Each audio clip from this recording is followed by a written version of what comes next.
Ubuso kade baziwa kakhulu kweze hip hop kuleli. uDJ Dimplez ubejabulisa ihlwele ngamaculo ahlukene ngenxa yekhono lakhe lokudidiyela ingoma.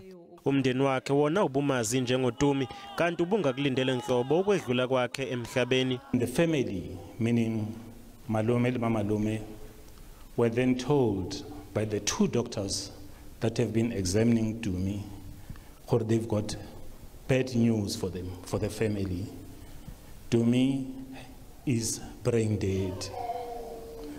Now, for those of you who understand what brain dead means, is that unsaphela but kelelo haisaliyo madi akene maboko.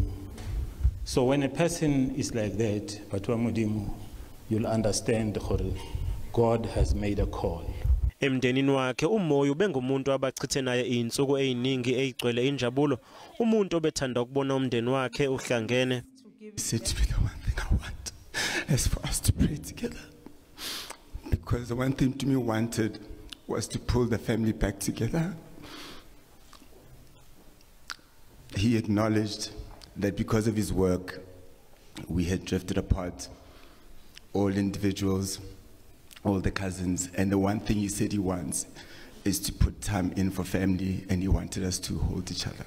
Emkhakheni wezomculo uMoyi uzokhunjulwa ngokuba umkhangisi oseqophelweni eliphezulu.